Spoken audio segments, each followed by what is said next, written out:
भारत की पारंपरिक जमीन में कई ऐसे राज दफन हैं जो कई वर्षों या कहें सदियों बाद आज भी उसी तरह ताजा और अनसुलझे हैं जितने पहले कभी हुआ करते थे। ये रहस्य कुछ ऐसे हैं जिन्हें जितना सुलझाने की कोशिश होती है ये उतना ही उलझते जाते हैं। ऐसा ही एक राज राजस्थान के जैसलमेर जिले के कुलधरा गांव में भी दफन है। यह गांव पिछले 170 सालों से वीरान पड़ा है।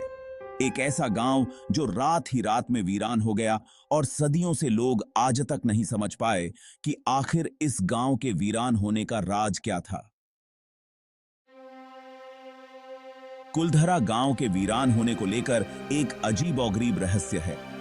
दरअसल कुलधरा की कहानी शुरू हुई थी आज से करीब 200 साल पहले, जब कुलधरा खंडहर नहीं था बल्कि आसपास के 84 गांव पालीवाल ब्राह्मणों से आबाद हुआ करते थे।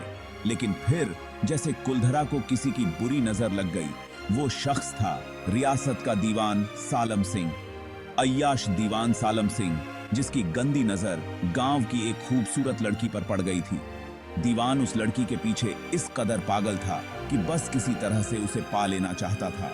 उसने इसके लिए ब्राह्मणों पर दबाव बनाना शुरू कर दिया।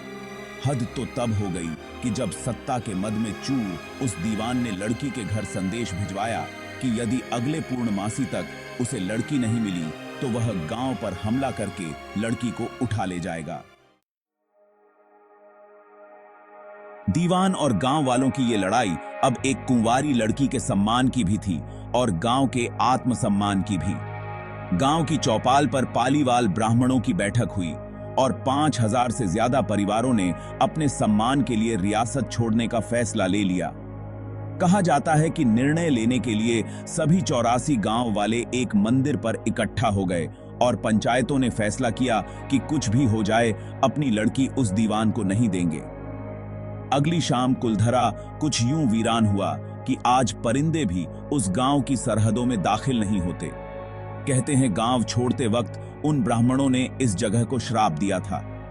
आपको बता दें कि बदलते वक्त के साथ 82 गांव तो दोबारा बन गए, लेकिन 2 गांव कुलधरा और खाभा तमाम कोशिशों के बाद भी आज तक आबाद नहीं हुए हैं। ये गांव अब भारतीय पुरातत्व विभाग के संरक्षण में हैं, जिसे दिन की रोशनी में सैलानियों के लिए रोज खोल दिया जाता है।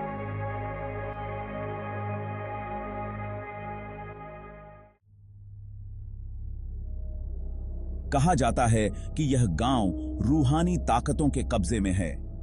टूरिस्ट प्लेस में बदल चुके कुलधरा गांव घूमने आने वालों के मुताबिक यहां रहने वाले पालीवाल ब्राह्मणों की आहट आज भी सुनाई देती है।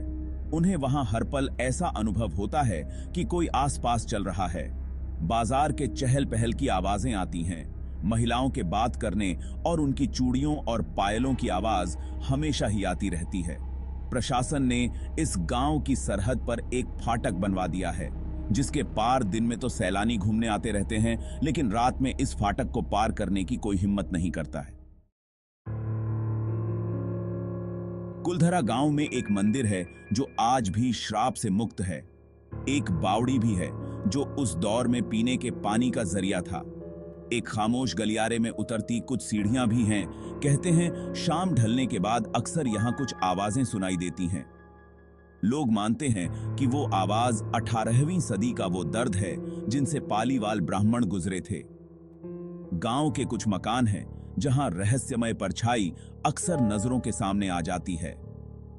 दिन की रोशनी में सब कुछ इतिहास की किसी कहानी जैसा लगता है, लेकिन शाम ढलते ही कुलधरा के दरवाजे बंद हो जाते हैं और दिखाई देता है रूहानी ताकतों का एक रहस्यमय संसार।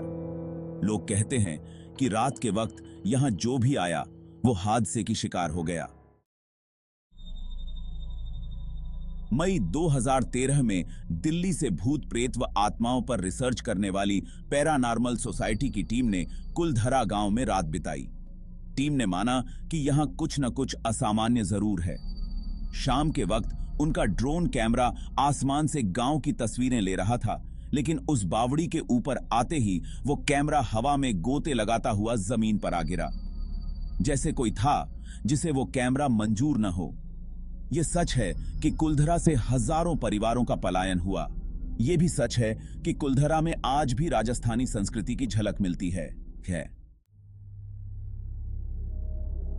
पैरानॉर्मल सोसाइटी के उपाध्यक्ष अंशुल शर्मा ने बताया था कि हमारे पास एक डिवाइस है जिसका नाम गोस्ट बॉक्स है।